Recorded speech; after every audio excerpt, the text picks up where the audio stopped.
Bien, hoy empezamos con un tema precioso por lo caro, precioso por lo importante, porque como bien decía en la oración, somos la representación como iglesia del reino de Cristo aquí en la tierra, porque Cristo, para el que no sabe y para el que todavía espera el reino milenial, le aviso que el reino milenial ya está inaugurado y ya estamos en él y ya estamos gozando en parte de las bendiciones del siglo venidero, razón por la cual no tenemos que estar esperando el milenio, porque el milenio ya ha sido inaugurado por Cristo y su obra perfecta en la cruz, su ascensión, y Él se sentó, dice la Escritura, en su reino y está esperando que todos sus enemigos sean puestos como estrado de sus pies, ¿verdad?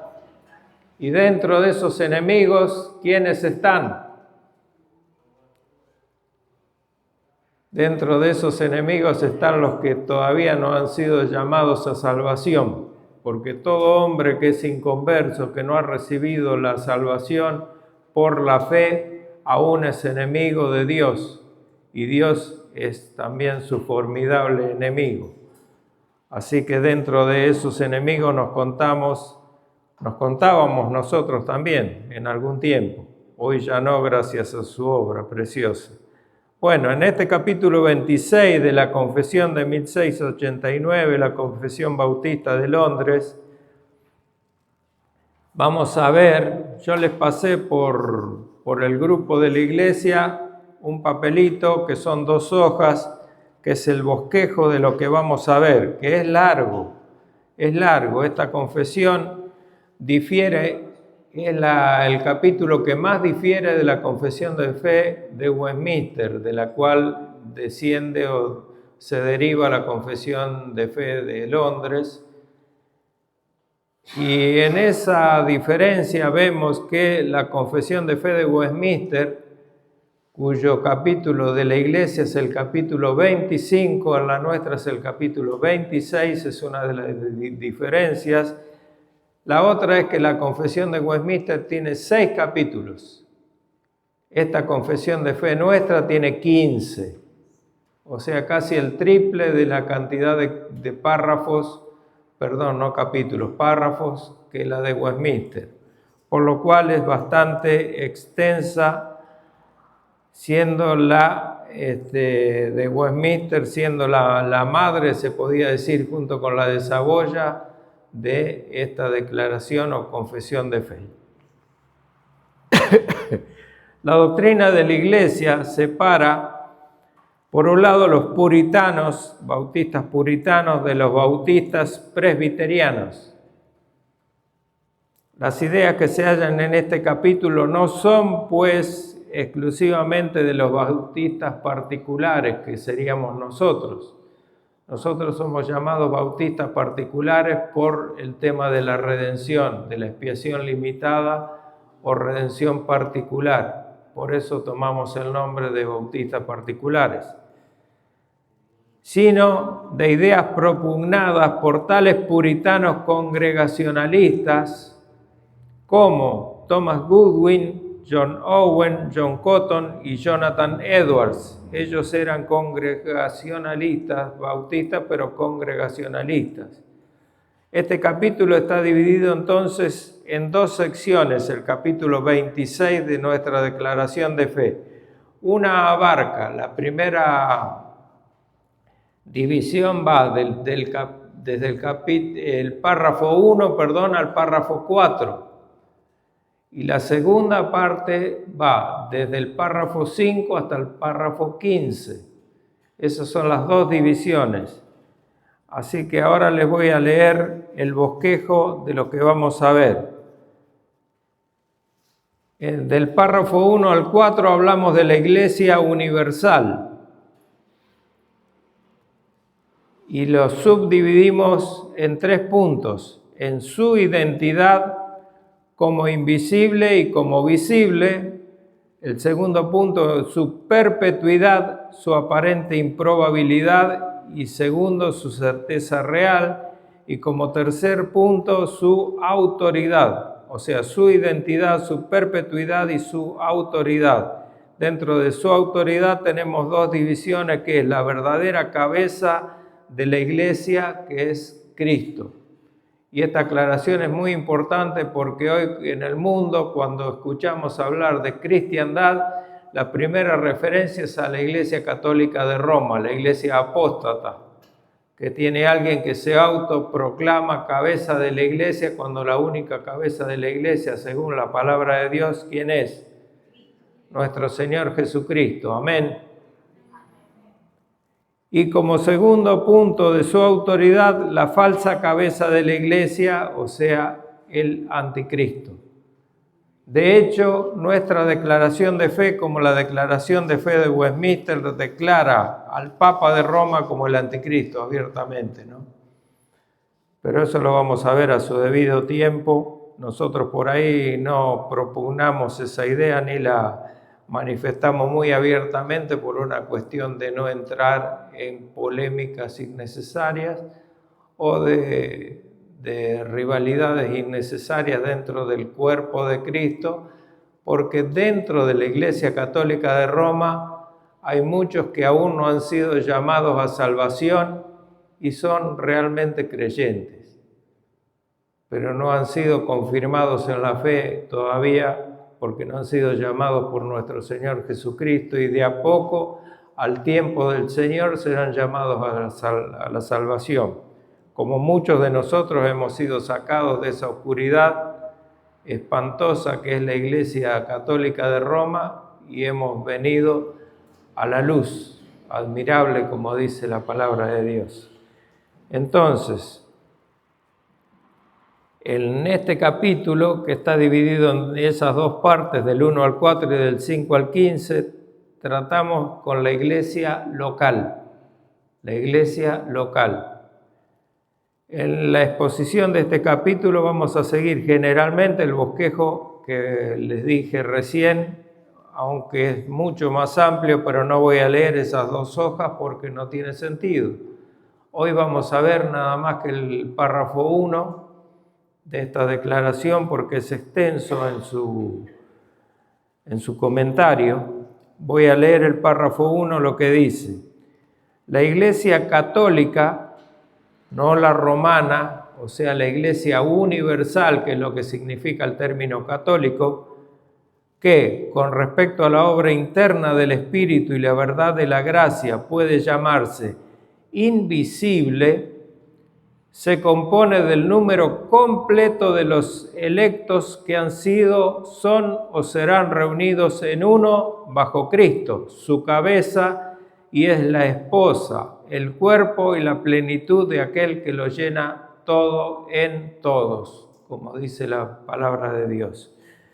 Para esto está dividido este párrafo en dos apartados, uno que nos habla de la Iglesia Católica o universal, y el segundo apartado que nos habla de Cristo como cabeza de la iglesia, la esposa y el cuerpo. Con respecto al apartado 1, tenemos como referencia a un conocido versículo que es Mateo 16, 18, que todos lo conocemos casi de memoria, y se refiere a la confesión de Pedro. Yo voy a hacer una lectura un poquito para entrar en contexto y no leer directamente el versículo solo. Viniendo Jesús a la región de Cesarea de Filipo, leo el versículo 13 del capítulo 16, preguntó a sus discípulos diciendo: ¿quién dice los hombres que es el Hijo del Hombre? Ellos dijeron, unos Juan el Bautista, otros Elías y otros Jeremías o alguno de los profetas. Y él les dijo: ¿y vosotros quién decís que soy yo?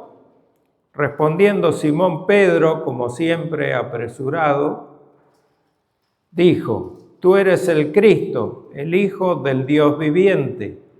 Entonces le respondió Jesús: bienaventurado eres Simón, hijo de Jonás, porque no te lo reveló carne ni sangre, sino ¿quién? Mi Padre que está en los cielos. Es una revelación de Dios directamente a Pedro, que lo ha hecho declarar eso. Y yo también te digo, versículo 18, que tú eres Pedro, o Petros, o piedrita pequeña, y sobre esta roca edificaré mi iglesia, o sea, sobre esta Petra, en griego, Petra, roca firme. Y las puertas del Hades no prevalecerán contra ella. La teología romana, a fin de atribuirse ser cabeza de la iglesia y descendiente apostólico de Pedro, el Papa de Roma, atribuye este versículo, se lo atribuye diciendo que Pedro es la cabeza de la iglesia porque Cristo así lo nombró. Pero Cristo nombró a Petros, no a Petra, como cabeza, como sobre la que iba a edificar su iglesia. Petra significa piedra o roca firme, que es Cristo mismo. Y sobre la verdad de la declaración de Pedro es sobre la que iba a edificar Cristo su iglesia, y de hecho lo está haciendo, no sobre Pedro mismo. La iglesia nunca puede estar edificada en un hombre pecador, por más convertido que sea. La iglesia puede estar sustentada únicamente por la persona de Cristo, que es la roca. Aclarado esto, tenemos como segunda referencia primero a los Corintios 12, 28. Primero a los Corintios 12, 28. Y a uno puso Dios en la iglesia, primeramente apóstoles, luego profetas, luego maestros, etc. Efesios 1, 22.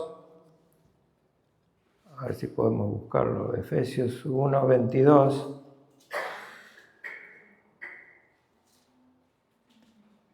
Y sometió todas las cosas bajo sus pies y lo dio por cabeza sobre todas las cosas. ¿A quién?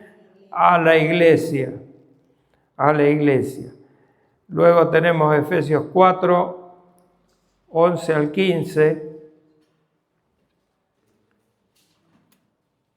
Y él mismo, hablando de nuestro Señor Jesucristo, constituyó a unos apóstoles, a otros profetas, a otros evangelistas y a otros pastores y maestros, a fin de perfeccionar a los santos para la obra del ministerio, para la edificación del cuerpo de Cristo. ¿Hasta cuándo? Hasta que todos lleguemos a la unidad de la fe y del conocimiento del Hijo de Dios, a un varón perfecto, a la medida de la estatura de la plenitud de Cristo. ¿Para qué? Para que ya no seamos niños fluctuantes llevados por doquiera, por todo viento de doctrina, por estratagemas de hombre que para engañar emplean con astucia las artimañas del error. Eso es lo que dice Efesios. Y después tenemos Efesios 5 también, que nos habla de esto en una sucesión de versículos. Son 7 grupos de versículos que nos hablan de la Iglesia Católica o la Iglesia Universal de Cristo.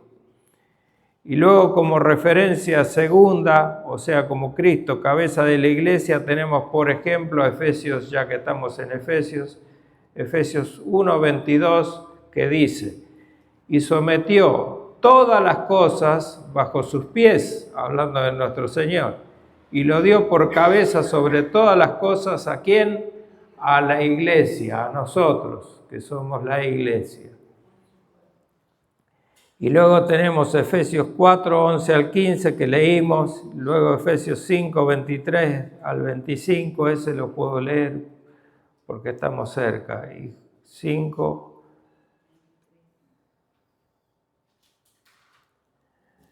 22,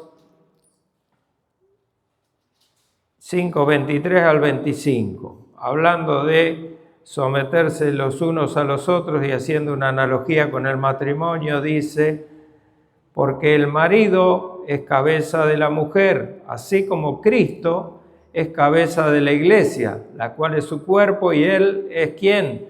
Su Salvador. Así que, como la iglesia está sujeta a Cristo, así también las casadas lo estén a sus maridos en todo. o en todo a sus maridos. La iglesia está sujeta a Cristo porque Él es la cabeza, no el Papa de Roma, repito. No el Papa de Roma ni nadie que se quiera enorgullecer y enaltecer por este motivo, haciéndose cabeza de la iglesia o líder en una iglesia. Vamos a ver el punto 1, entonces, el desarrollo de la Iglesia Universal como invisible. Dentro del párrafo 1 que leímos, hay 3 palabras que ustedes la deben haber pasado de largo, por alto, pero que son bien importantes porque son la enseñanza de este párrafo y son las siguientes. El término católico, el término invisible y el término elegidos o electos. El término católico significa simplemente universal, o sea, mundial, sin distinción de pueblo, lengua, religión o lo que fuera. La iglesia está unida en una sola religión que es Cristo. No existe religión para nosotros, sino relación con la cabeza de nuestra iglesia. Nuestro líder es el Señor Jesucristo.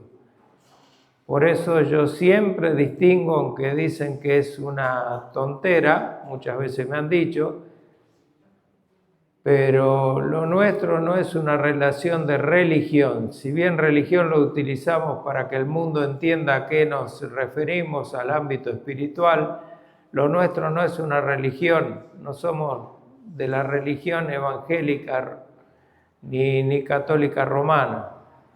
Somos evangélicos porque proclamamos el evangelio, porque predicamos el evangelio, pero lo nuestro con Cristo es una relación íntima y profunda, porque Él nos rescató de nuestra vana manera de vivir y nos sacó de la oscuridad a su luz admirable, que hoy podemos ver lo equivocado que estábamos. Y nos cambió la vida porque nos cambió el corazón. Siempre les repito algo que en la primera vez que lo dije muchos se asombraron, pero el pecado no tiene cura. Por eso Dios nos tuvo que hacer de nuevo, nos tuvo que dar un corazón nuevo y nos tuvo que hacer nueva criatura. Y el hombre de pecado sigue en nosotros en la manifestación de nuestra carne, de nuestra carnalidad. Pero la nueva criatura que es creada en Cristo Jesús sí puede obedecer a la voz de Dios y a sus mandatos. Y puede decir, lo más importante, no al pecado, cosa que antes no podíamos. Ahí está el poder de la nueva criatura que somos en Cristo. Pero el viejo hombre contaminado con pecado va a seguir ahí hasta el último día de nuestra vida, hasta que nuestro cuerpo sea deshecho de alguna manera por la muerte y podamos ser regenerados totalmente en cuerpo y espíritu por nuestro Señor Jesucristo en su segunda venida. Bien, el término católico entonces significa universal. Cuando hablamos de Iglesia Católica queremos decir la Iglesia Universal, pero no la Iglesia Romana, repito, que se llama a sí mismo universal o católica.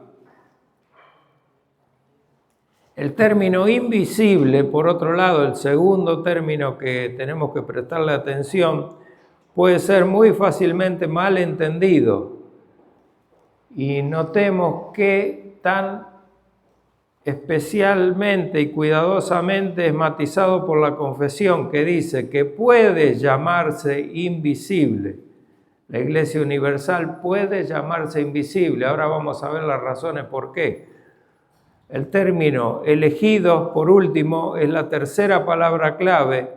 La Iglesia Universal, como invisible, se compone del número completo de los elegidos que han sido, son y serán reunidos en uno bajo Cristo.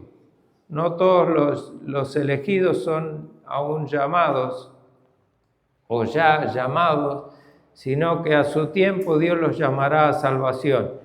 Y cuando el tiempo de los gentiles se acabe, porque el último de los llamados sea convertido a Cristo, sea regenerado, ahí volverá la segunda y gloriosa venida de nuestro Señor Jesucristo.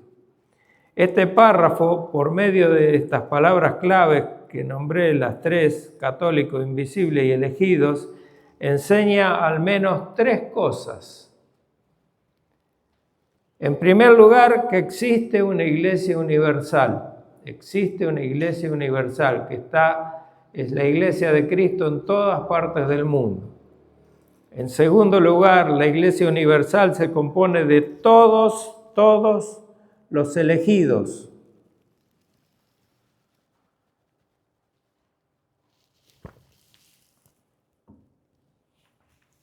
No de todos los llamados, sino de todos los elegidos. Sabemos que Dios eligió a los que iban a ser salvos desde antes de la fundación del mundo. En tercer lugar, como tal, la Iglesia Universal es invisible. Ahora vamos a ver por qué. La pregunta es, ¿enseña la Biblia que existe una Iglesia Universal? El Nuevo Testamento utiliza esta palabra iglesia 115 veces. La mayoría de las veces que aparece no se refiere al hecho o de hecho a la iglesia universal, sino a una iglesia o iglesias locales. Por ejemplo, 2 Corintios 8, 23 y 24, que dice lo siguiente, escribe Pablo: en cuanto a Tito, es mi compañero y colaborador para con vosotros, y en cuanto a nuestros hermanos, son mensajeros de las iglesias y gloria de Cristo. Mostrad, pues, para con ellos ante las iglesias la prueba de vuestro amor y de nuestro gloriarnos respecto de vosotros. O sea, aquí habla de iglesias universales, iglesias en todas partes. Y en Gálatas 1:2,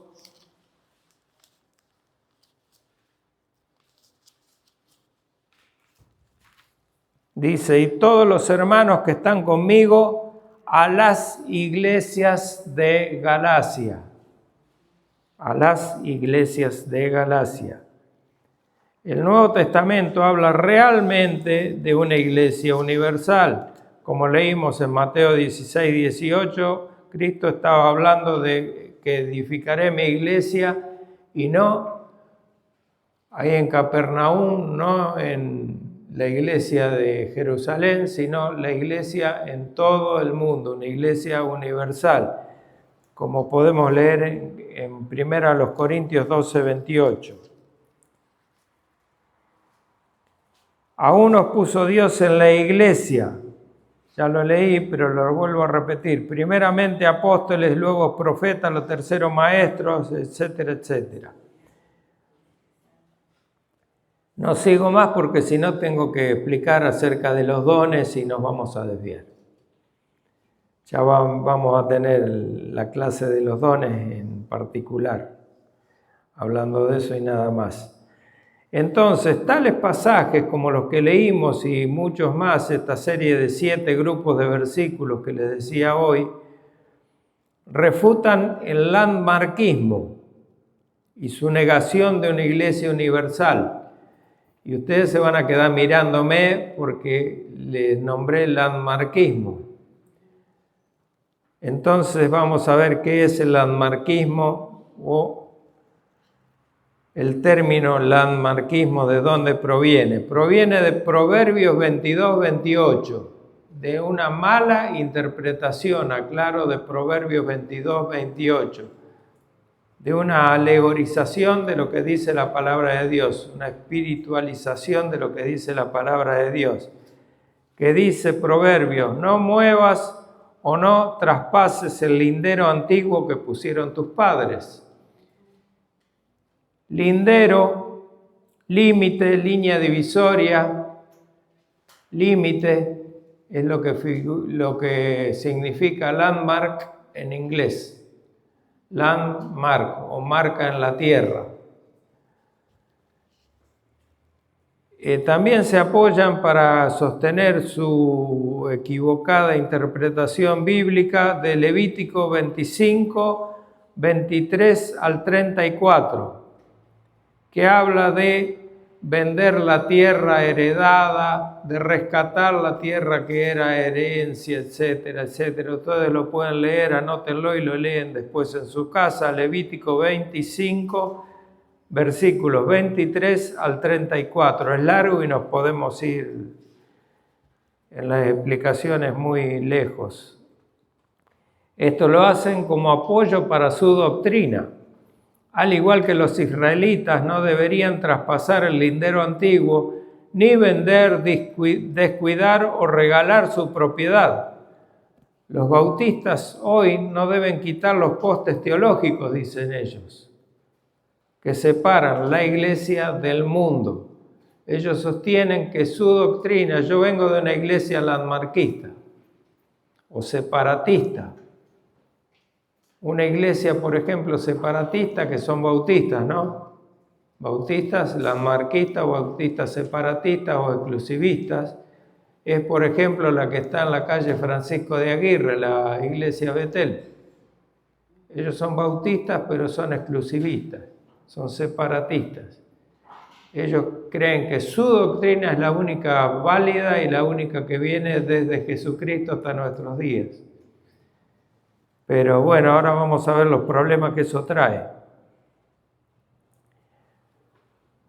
La fe que ha sido una vez dada a los santos, como dice Judas 3, no puede ser negociada, por eso separan celosamente su doctrina de la doctrina de todas las demás iglesias y niegan que exista una iglesia universal que sea realmente cristiana y que sea realmente de sana doctrina. Por eso nosotros directamente no nos tienen en cuenta o nos tienen en cuenta para fruncir los dientes y mirarnos con desprecio, porque no nos dicen que somos calvinistas. Y ustedes saben que el término calvinista no nos cabe, por lo menos a mí no me gusta, porque Calvino no hizo nada más que reunir en 5 puntos lo que Pablo dice, lo que sostuvo Agustín y lo que se enseñó siempre apostólicamente, la enseñanza de los apóstoles hasta el día de hoy. Las doctrinas de la gracia. Nosotros somos doctrina de la gracia, no somos calvinistas, porque simplemente el término calvinista es atribuirle a un hombre una doctrina, y la doctrina nuestra es una doctrina bíblica, no de hombres. Esta pureza que dicen poseer estos bautistas landmarquistas se ven a sí mismos como custodios de la pureza de la iglesia, tal como se estableció originalmente en el Nuevo Testamento, y ellos dicen que va a ser recompensada esa iglesia o su iglesia, podríamos decir, con ser seleccionado como la novia de Cristo. Las demás iglesias no son la novia de Cristo, según ellos.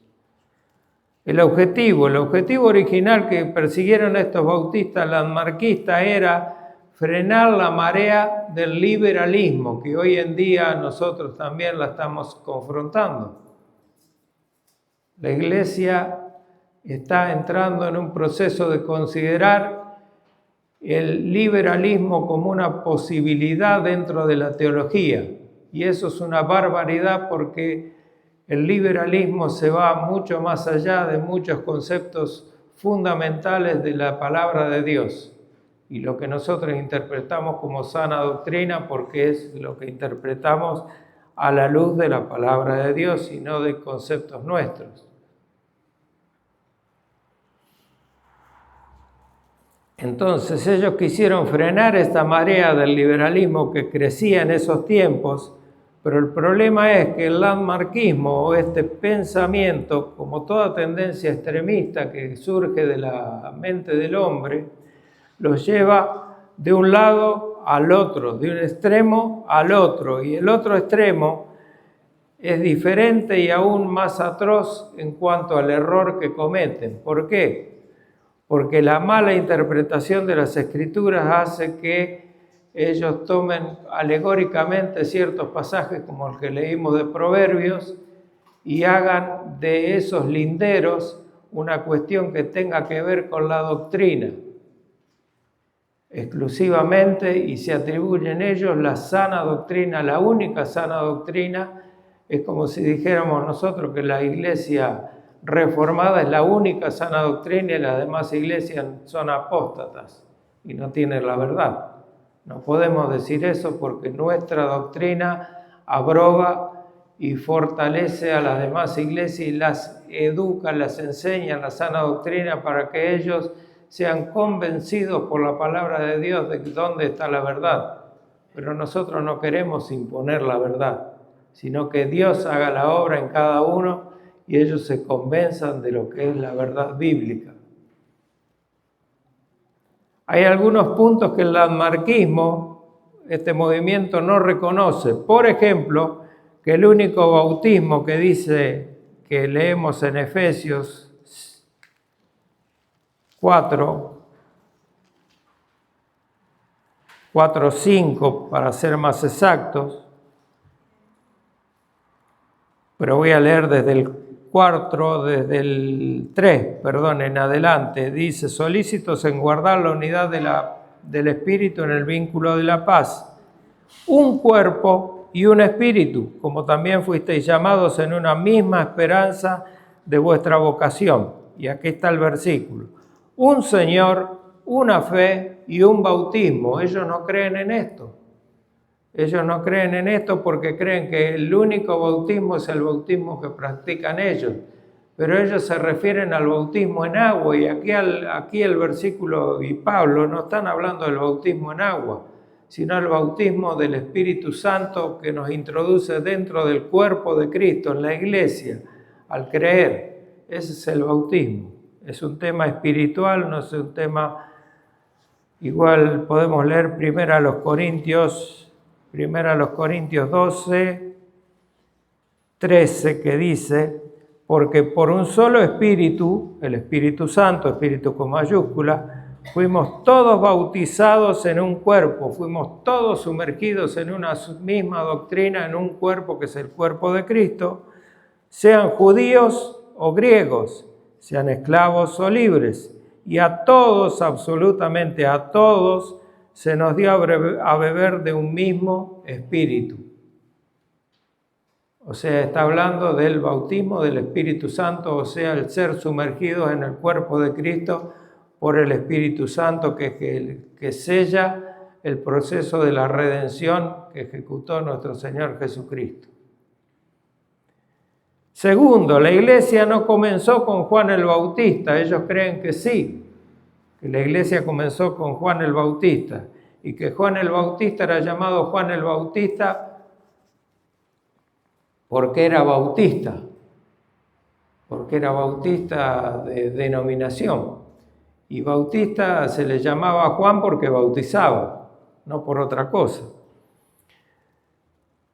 Y empezó con Juan el Bautista, creen ellos, pero en realidad empezó con el bautismo del Espíritu en el día de Pentecostés, según leemos en Hechos 11,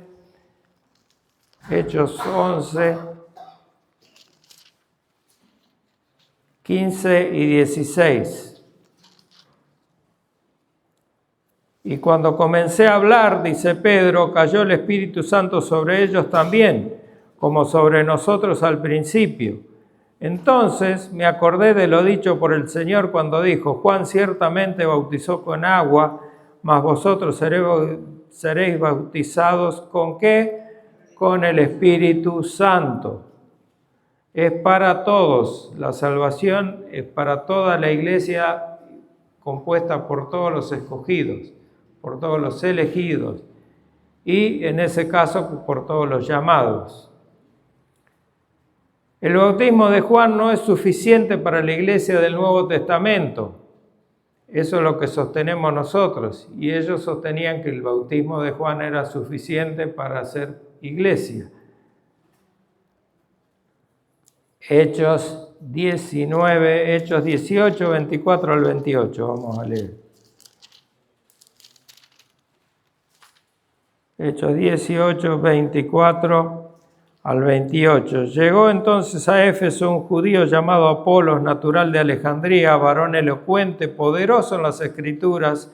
Este había sido instruido en el camino del Señor, y siendo de espíritu fervoroso, hablaba y enseñaba diligentemente lo concerniente al Señor, aunque solamente conocía el bautismo de Juan, y comenzó a hablar con denuedo en la sinagoga, pero cuando le oyeron Priscila y Aquila, le tomaron aparte y les pusieron más exactamente el camino de Dios. ¿Por qué? Porque el bautismo de Juan era un bautismo ¿de qué? De arrepentimiento. No era el bautismo que basaba nuestra fe en Cristo y la enfocaba solamente en un Salvador que es Jesucristo. No hablaba de Cristo ni de salvación el bautismo de Juan.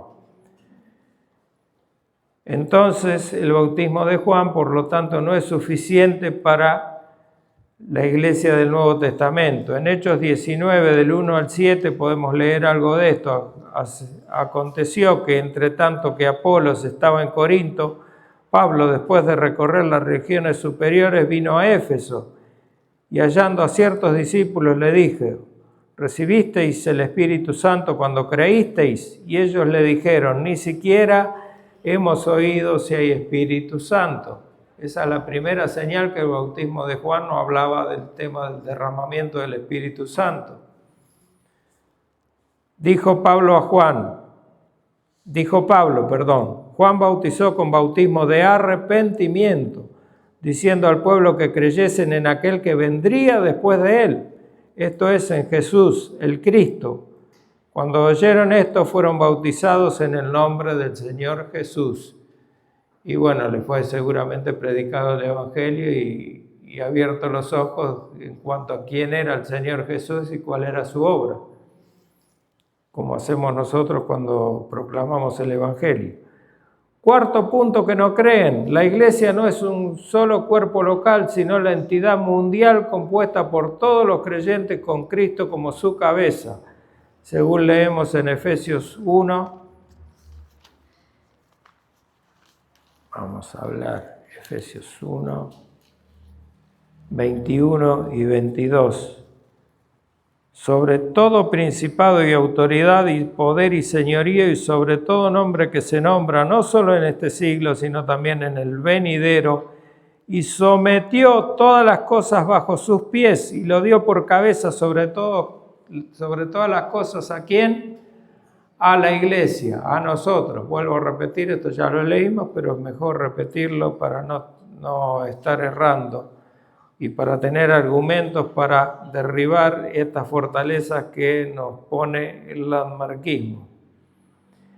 Quinto punto y último: las Escrituras enumeran tres categorías de personas: los judíos, los gentiles o los no salvos y la iglesia. No existe más categoría de personas que considere la persona de Cristo en esta tierra. Los judíos, los no creyentes o impíos, sean elegidos o no, pero aún no llamados, y la iglesia. La iglesia está compuesta ¿por quién? Por judíos y gentiles, o sea, por el pueblo que una vez fue elegido por Dios y después desechado porque ellos rompieron el pacto, y por los que nunca creyeron y ya eran elegidos desde antes de la fundación del mundo y en ese momento fueron llamados a salvación. Y ese cuerpo así mixto, creyentes y gentiles, o judíos y gentiles, se llama la iglesia. Y son las tres categorías que existen de personas y no hay más. No hay otra cosa. Primero a los Corintios 10:32. Primero a los Corintios 10:32 nos dice: no seáis tropiezo ni a judíos, ni a gentiles, ni a la iglesia de Dios. Ahí están las tres categorías nombradas por Pablo. No seáis tropiezo ni a judíos, ni a gentiles, ni a la iglesia de Dios. Por lo tanto, la familia de Dios, entre comillas, no está separada de la iglesia. Es más, la familia de Dios es la iglesia, no es otra cosa. Hasta aquí lo que respecta al landmarquismo o los exclusivistas, bautistas exclusivistas, que por defender una cosa se van de un extremo al otro y sabemos que los extremos Son malos porque nos podemos caer de los extremos. Cuando llegamos a un extremo nos podemos pasar para cualquier cosa. ¿Cómo les sucede a ellos? Yo estuve poco tiempo ahí en esa iglesia porque, bueno, precisamente teníamos estos problemas doctrinales. Ellos no consideran las doctrinas de la gracia, prácticamente no leen el libro de Efesios porque no les gusta. Claro, ¿cómo les va a gustar el libro de Efesios? Si lo primero que empieza a hablar es de elección, de la determinación de Dios, de la determinación soberana de Dios sobre la vida de sus elegidos o escogidos, etcétera, etcétera. Entonces, no les conviene.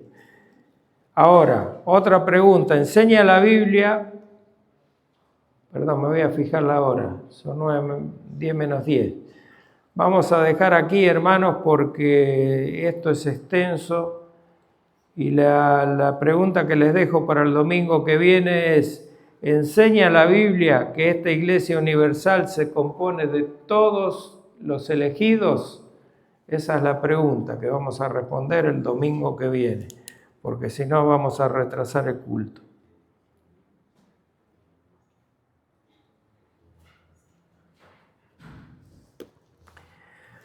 Padre nuestro, Señor, te damos gracias por tu palabra, gracias por mostrarnos con las Escrituras el rumbo de la Iglesia, Señor, lo que tú quieres que seamos, hacia dónde tenemos que caminar, Señor.